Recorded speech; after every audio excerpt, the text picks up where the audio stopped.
Yo, yo, yo guys, check kamusta mga idol. So ayan, mag-update tayo ngayong Saturday morning. Gravities mga lods, grabe mga news natin ngayon, alam nyo ba? So grabe yung tapang at ipinakita ni Trump sa resulta ng Supreme Court sa kanyang tarif. Grabe to mga idol, no? So matindi news natin, update natin sa crypto at syempre update natin sa Clarity Act natin mga idol. At ayun na nga, no? Puro matindi ang news, okay?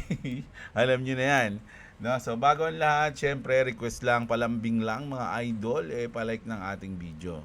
No, at syempre sa mga hindi pa nakasubscribe dyan, subscribe kayo sa channel natin. At syempre sa mga wala pang crypto exchange, check nyo yung ating link dyan sa baba description. Kung trader, investor kayo, check nyo yung mga link dyan. Malupit yung mga link natin dyan sa baba ng description natin sa video. Okay, let's go na tayo. Mga idol, no? Punta muna tayo sa ating mainit-init na news mga idol, no? So ito yung mabilis na update lang sa Clarity Act natin. So parang ang sinabi pala ng White House sa bangko bilisan nyo na. At kung ayaw nyo ipapasa yung batas na yan na wala kayong say, parang ganun. Ganun kalupit. Sabi dito, the White House is pressuring banks. March 1, ito na yung deadline natin, di ba? Ayan yung deadline natin. Ilang araw na lang yan. Actually, isang linggo na lang, mga idol, no? March 1. Yung Clarity Act natin, maipapasa na or ayun yung deadline. The story, ito yung story niyan. Banks are trying to prevent stablecoin from paying yields to users because a 4% yield threatens their business model, no? So, ayun nga yung pinakaayaw nila, no? Ayun yung choke point natin kaya hindi may ipasa yan dahil diyan, no? Sa maliit na sa akin kasi parang wala ni sa akin kasi parang nadi-delay yung batas dahil lang diyan. Kumbaga hindi siya yung mismong kabuuan yung ganda ng batas eh. Kumbaga parang para sa akin ano to isa lang to sa mga parang bonus eh. Pero dahil diyan nadi-delay. So bad trip yung ganyan. Sabi dito ng White House, the White House said enough. Oh, 'di ba? Parang ano na. Galit na. You have until March 1 to agree or the law passes without you. Oh, 'di ba? 'Di ba? So ayun sinabi ng White House sa bangko, kung hindi niyo magagawa ng paraan 'yan, ipapasa yung batas na 'yan ng wala hindi kayo kino-consider. Parang ganoon, 'di ba? Meaning in a week and a half, the fate of crypto market regulation in America will be decided. No? Napaka-importante niyan mga idol dahil isa yan sa mga inaabangan nating batas na yan. Oh my goodness. Kasi sinasabi nila, ba't parang napaka-importante nung ano ba yan? Ano bang ano yan? Ano bang bilang? Ano bang mangyayari diyan? Parang ganito kasi yan mga lods, no? Example lang to. No, ang crypto ngayon, waldas-waldas. Ganyan, no? Kumbaga, hindi mo alam kung saan papunta, may mga scammer, may mga fathers, lahat, no? Walang clarity kumbaga. So ngayon, pag nagkaroon tayo ng batas, no, magkakaroon tayo ng magandang daan, okay? Hindi pala maganda yung daan na nagawa ko, okay? Ayan, no? Oh, straight, mga idol.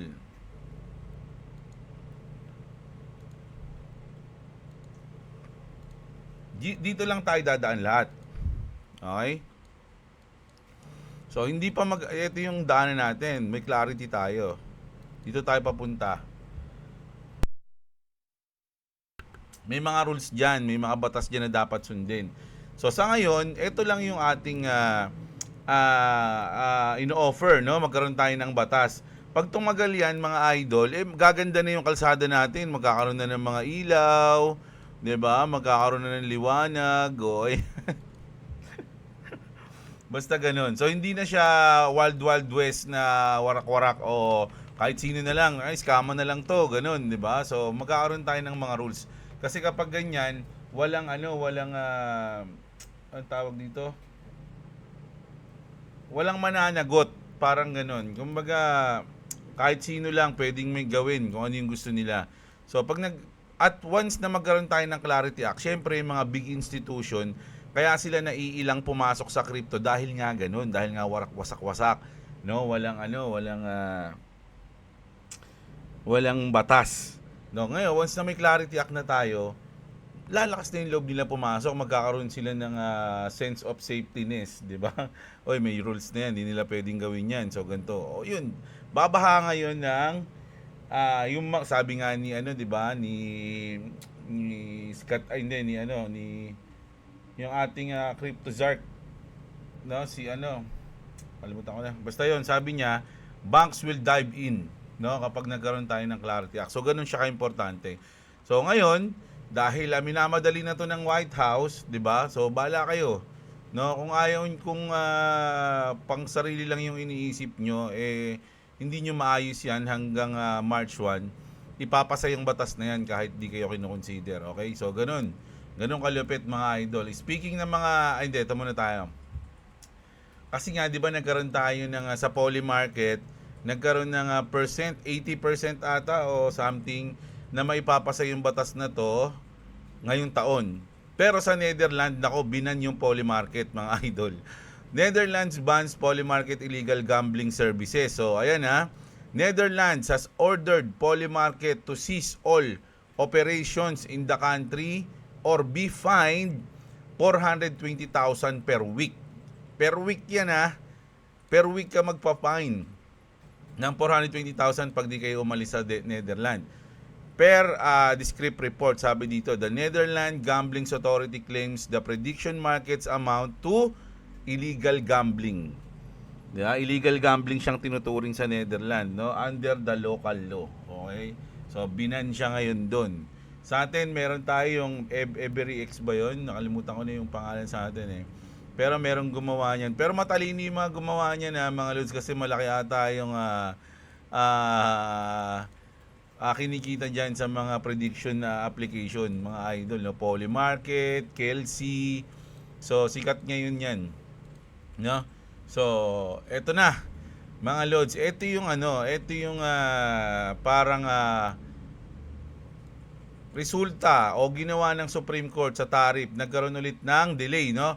The US Supreme Court canceled President Trump decision regarding the imposition of a global tariffs. For me, this is news, is positive and not negative in the long term. Ayan. Pa-explain nga natin to para maganda.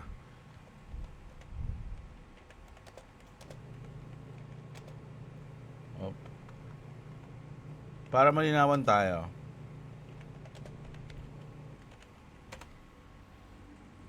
Kasi importante ito mga lods Pwedeng bumagsak o lumipad yung market natin dahil dito, no? Ito na tayo. Ano ang ibig sabihin nito, simpleng Tagalog? Ano nangyari? Sinabi ng Supreme Court na hindi pwede gamitin ni Trump ang IEEPA para magpataw ng tariff buwi sa imported goods ng mag-isa lang siya. Dahil ang kapangyarihang magpataw ng ganitong buwis ay nasa Kongreso talaga, hindi sa presidente. Kaya imbalido siguro to. Kaya inimbalido o binasura nila yung mga tarif na yon. Bakit masaya ang poster para sa crypto? Ang mga tarif na yon ay nagdudulot ng tensyon sa kalakalan sa buong mundo. Halimbawa, mas mahal na presyo ng goods, posibleng gera sa taripa sa ibang bansa. Kapag nawala o nabawasan ang mga tarif na yan, bumababa ang economic uncertainty. Hindi sigurado ang ekonomiya. Kapag mas kalmado ang sitwasyon, mas malamang na magbawas ng interest rates ang Federal Reserve. Okay? Para mas mura ang utang at mas maraming pera sa merkado. Kapag maraming pera at mababa ang takot, tumataas ang presyo ng high-risk asset tulad ng Bitcoin, Ethereum at iba pang cryptocurrency. Kaya tinatawag itong trigger para sa bull run. Malaking pagtaas ng presyo sa crypto. Okay? Ano ang apekto sa market agad? Pagkatapos ng desisyon, tumaas agad ang presyo ng Bitcoin ng 4%. So kung titignan nyo, nagkaroon tayo ng parang uptrend ng konti. Ethereum 3.5% sa loob ng ilang oras. Kahit na nagbanta si Trump na magpapatong pa siya ng bagong 10% global tariff gamit ang ibang batas, mas pinili ng mga investor na pagkakaalis ng dating tariff kaysa sa bagong banta. Kumbaga, mas pinaniwalaan ng iba yung Supreme Court kaysa kay Trump. Madaling salita, Trump natalo sa korte. Mas kaunti ang trade war tension. Mas maganda ang mood sa ekonomiya, mas bullish umakyat ang crypto market kaya tuwang-tuwa eto nga yung nag-post, maraming crypto traders dahil dito.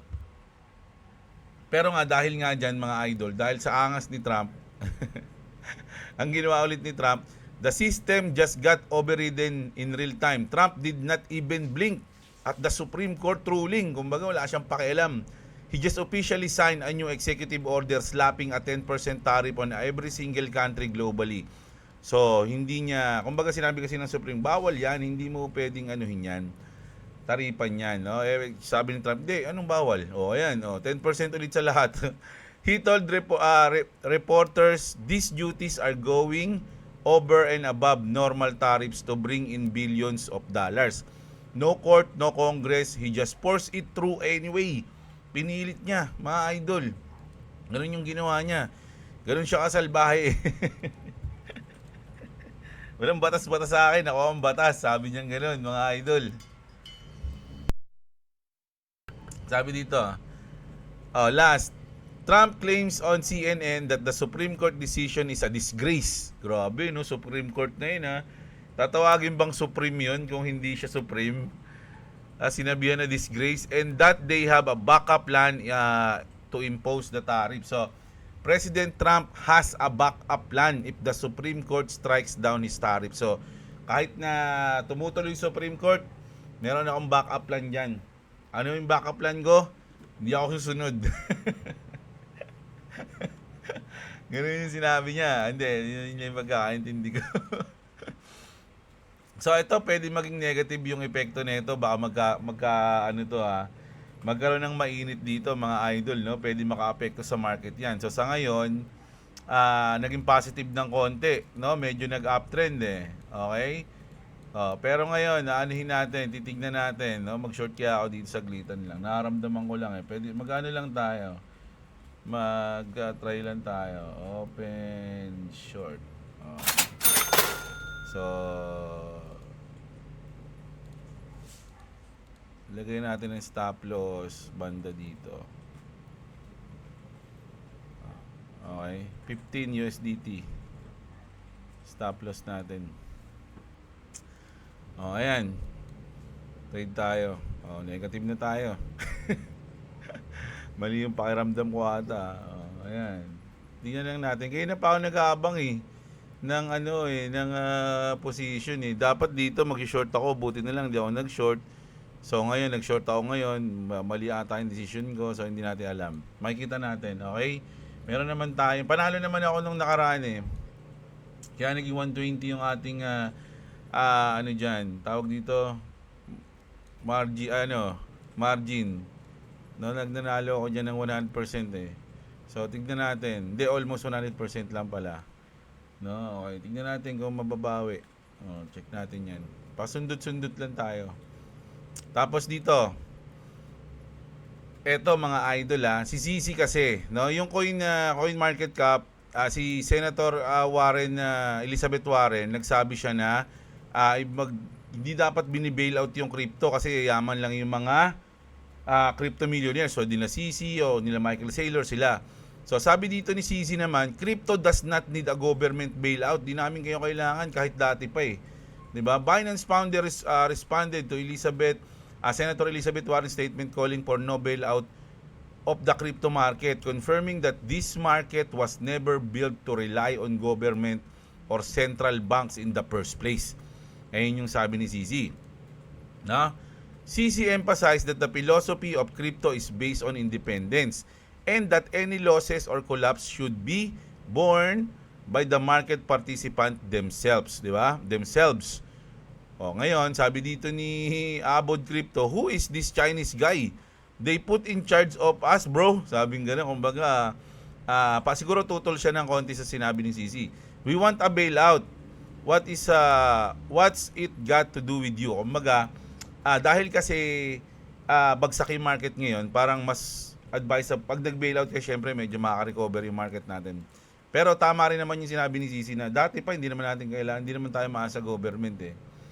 Ngayon, gusto nila ng bailout ngayon para makarecover yung crypto.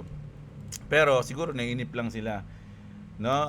Kung tutuusin, magkakaroon naman talaga ng bounce back 'yan, no? Kaya lang nagmamadali lang siguro si Abod kaya gusto niya ng bailout. Pero syempre ayaw ni Senator Cynthia Lubis ni Elizabeth Warren 'yon, di ba? Ayaw, hindi pwedeng ganyan. Ano 'yan?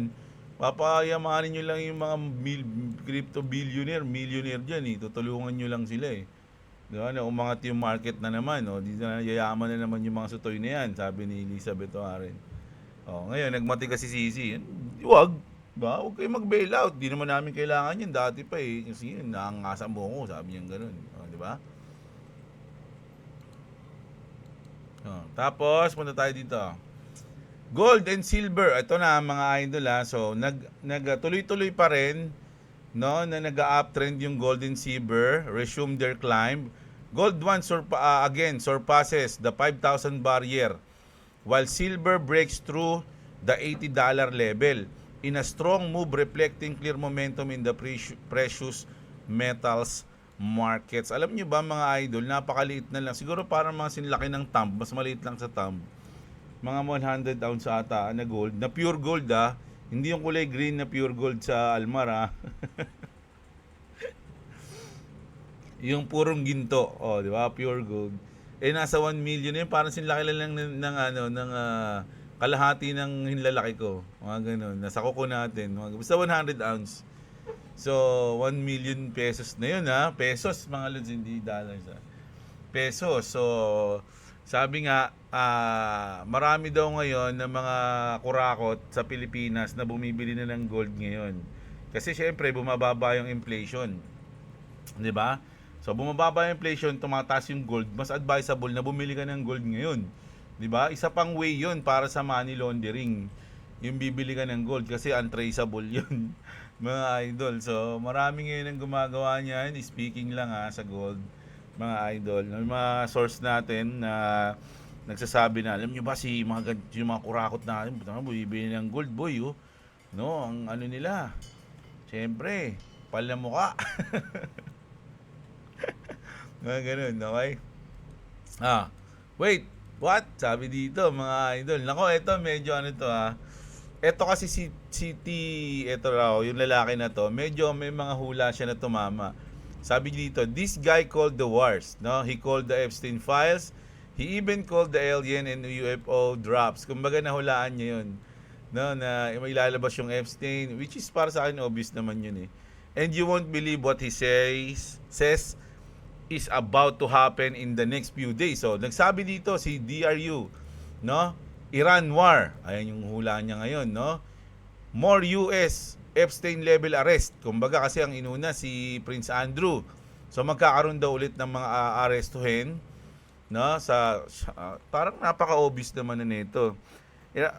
Nagbabanta na nga andun na nga yung mga fleet eh. Siyempre, malamang mangyari yan, atake yan. Sayang yung effort na pinapunta ni lahat ng doon, ng puwersa doon, tapos hindi nila gagamitin. Eto rin, kasi nasabi niya to kasi nagsimula ng mag-aresto. Nagumpisa pa kay Prince Andrew. Major UFO Space Force event. So ayan, magkakaroon daw niyan. Kaka-announce lang ni Trump. Malamang pwede mangyari yan. Hula niya. Dutch Bank collapse. Dito ako na-intriga, mga idol, no? Yung Dutch Bank collapse, no? Kung mahulaan niya to, kung mangyari to, bibili ba ako sa kanya? Alam niyo kung bakit? Kasi kaka-partner lang ng Dutch Bank sa Ripple no? Andun na yung Ripple para iligtas sila at hindi sila mag-collapse. Gold BTC hyper spike. So ito naman daw. So ito yung mga hula ni Idol. Medyo parang parang manghuhula lang sa Quiapo to, mga lods. No, obvious na, no? Mga alam nyo, may mamamatay sa pamilya mo, mga ganun, no? At ito ay biglaan. Malamang, di ba? Mga ganun yung mga hula eh.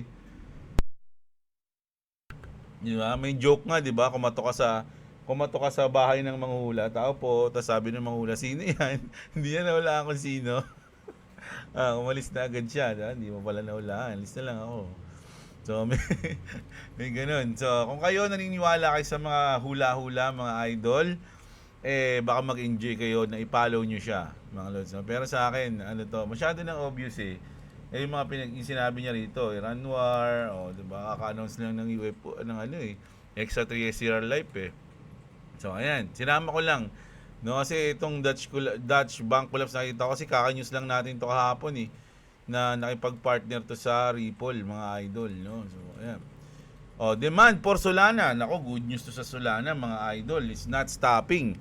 BlackRock fund clients continue to sell Bitcoin and Ethereum while other funds keep buying Solana. Okay? So, yung iba daw, binibenta yung BTC nila, binibenta yung Ethereum nila, tapos bumibili ng Solana. The fear for war with Iran is the only reason for the selling. The beneficiary is always Trump pa rin sa huli. At the end of the day, Trump pa rin ang nagbe-benefits, di ba? So, ayan, wala pa tayong pagkilos. Okay, di ba? So, ayan, grabe, no?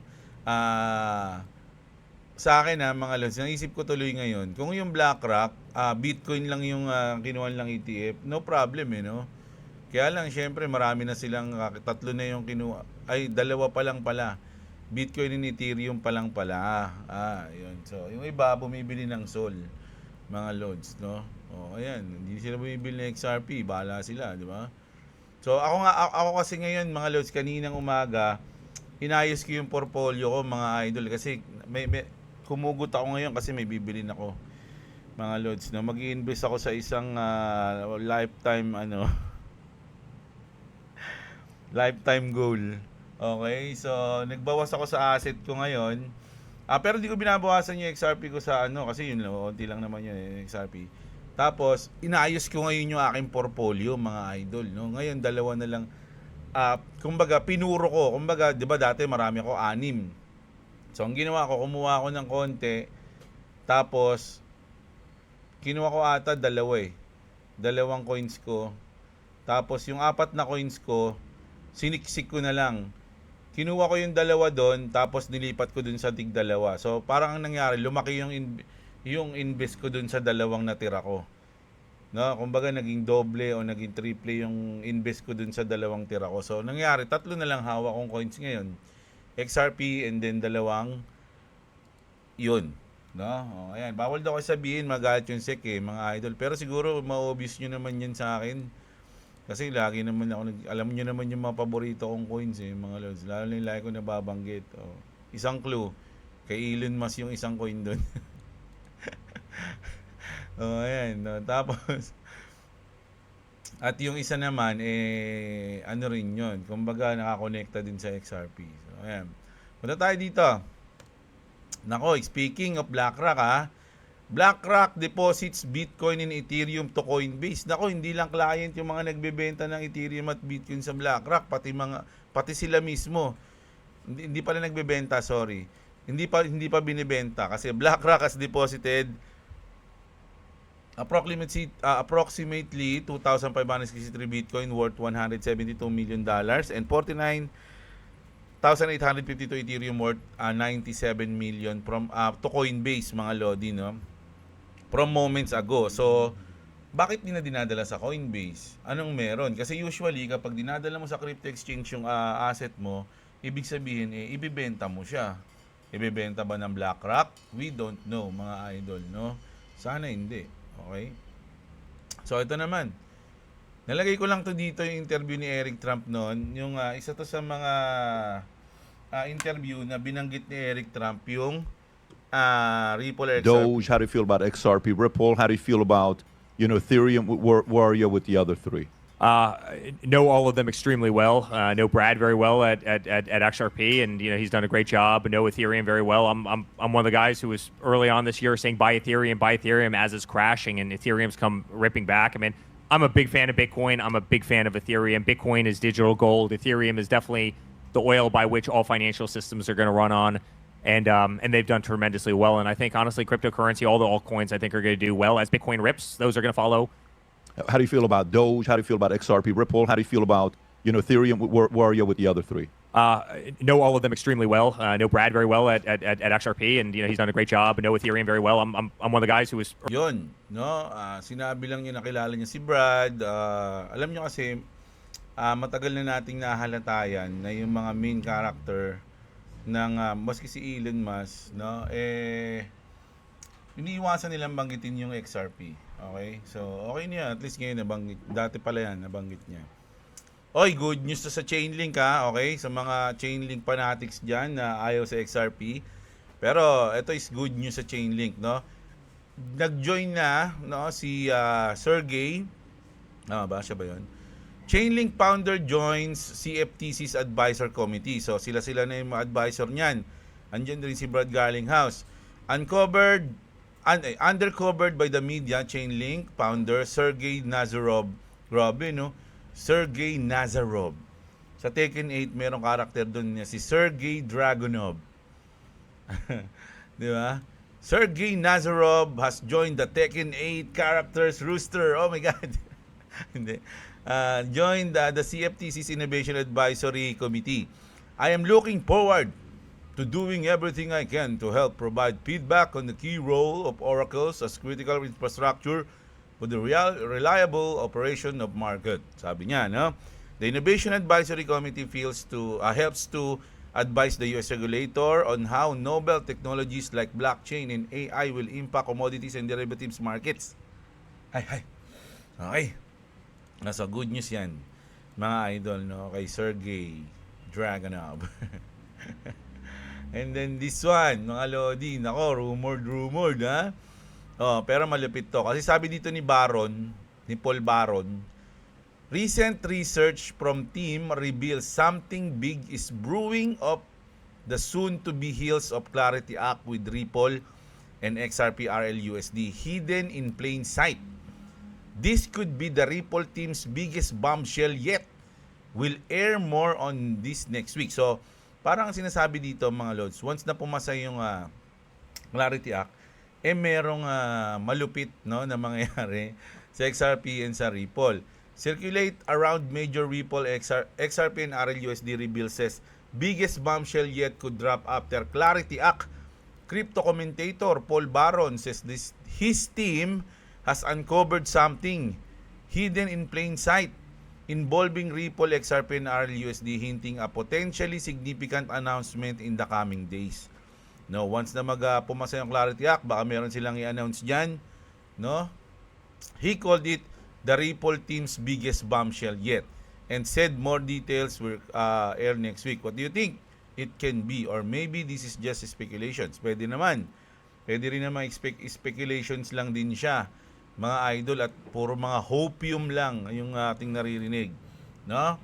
Pero as long na hindi pa nangyayari yan, mga idol, aabangan na lang natin yan. Siyempre, expect the unexpected pa rin.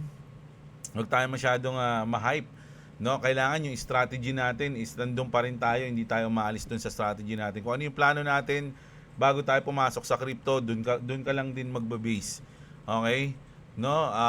Hold, no? Hold and ano lang, mga idol, no? Bear with it. I am called the king of Ethereum just like Saylor is the king of Bitcoin. Tom Lee keeps buying Ethereum and holds a huge amount in the fund. In addition to passive income he earns from staking. When you ask about digital business, this is the real business in crypto. As for the thief style, creating a meme coin contract and dumping it on your own community, that's not business. That's straight up theft, no? So totoo naman 'yun, mga idol, no? Yung mga ibang developers kasi ang ginagawa is mga dinarag pull yung community nila. Alam niyo diskarte niyan, gagawa sila ng mga coins, 'di ba? Siyempre popondohan nila 'yon. Para mabawi nila 'yon, hindi lang doon nagtatapos yung pondo nila. Popondohan nila yung coins na 'yon, no, para lumabas, and then magpopondo rin sila sa yung mga yung mga big time scammer na, popondohan nila din yung mga crypto influencer. Okay? Papangakuan nila yung crypto influencer na, sige, kunyari yung Jebcoin. Gawa tayong Jebcoin. So, maggagawa ako ng mga nasa mga 10 million na Jebcoin o kaya 10 billion na, o kahit kung ilan Tapos, babayaran ko yung mga so bayaran natin si Boss Robo, bayaran ko si KGX, no? Si Idol KGX natin na ganito ganyan. Promote nyo. So bibigyan ko kayo ng tig 2 million na coins. No? Sa ngayon, meron na kayo agad tig 2 million na coins. Ngayon ang gagawin nyo na lang is pataasin yung value ng coins na yun. Once na tumaas na yung value ng coins na yun, halimbawa nasa 50 centavos lang yun, tapos biglang naging 3 piso, eh di paldo ka na. Okay, mag-usap tayong tatlo. O sige, bawi ko na rin yung aking kumita na rin ako dun sa pinondo ko para ilabas yung coins na to. No? Pati yung bayad ko sa inyo, nabawi ko na. So, ang gagawin natin yun, sige, benta na natin. Okay na. So, yung mga bumiling mga nahikayat yung bumili, ayun yung magsasuffer. Okay? So, anong sabi doon? Creating a meme coin contract and dumping it to your own community, that's not business. That's straight up theft. Ano ba dapat ginagawa para kumita ka sa crypto? Mag-i-stake ka. Yielding. Staking. Di ba? So, ayan. Yung tawag dito, yung passive income na pwede mangyari sa iyo sa staking, doon ka kikita sa crypto, di ba? Ayun yung yung usual na ginagawa ng mga bilyonaryo kasi pag nag-stake yung mga yan, malalaki na yan, malalaking presyo na, di ba? Kahit na mag-stake yan, kumita man lang sila ng mga 1%, 3% o hanggang 10% ng staking nila, malaki na yun kung malaki yung puhunan nila, di ba? So ganun yung ginagawa mga idol, no? Ayan, nakita lang natin yung na yan. So ayun yung news natin ngayong umaga mga idol, no? Overall, ang pinaka-importanting news natin ngayon is yung Clarity Act, kung ano yung importanteng pwedeng mangyari once na maipasa na yung Clarity Act at kung ano yung magiging epekto nito sa ating crypto market. Sa ngayon, meron tayong tinitignan, no? Kasi sa ngayon kasi mga idol, parang hindi ka pa pwede maging bias ngayon sa long and short kasi wala pang Clarity Act eh. Pwede pang gumalaw ng up and down yan. So kung bias ka sa short o bias ka sa long, nako mag-isip-isip ka muna, no? Baka mag-revenge trading ka niyan pag gaganyan. So kung sa tingin mo magda-drop, positionan mo. Kung sa tingin mo magpa-pump, positionan mo lang din. Tas parang ganito, no? Kung ba nag-drop yan, uy, sobrang baba na nito Abot pa kaya. Huwag mo agad isipin na, nako, hanggang once wala bababa ng $1 yan. Basta ang sa akin lang, maglagay kayo ng lock profit. Okay, mga idol? Lock profit and stop loss. No, para hindi kayo naubos agad. Magkaroon ulit kayo ng chance position. Okay? So, sa mga wala pang crypto exchange, dyan, nandiyan yung ating link na description sa baba, mga idol. No? Check nyo dyan. Check nyo yung link dyan, makakatulong sa inyo yan. Kung bago lang kayo, investor, check nyo yan. Like nyo yung video natin, subscribe sa mga di pa nakasubscribe. Magandang araw sa inyo mga kapatid. Kita-kits tayo mamayang gabi. Basa tayo ng comment. I love you all. What's up, what's up?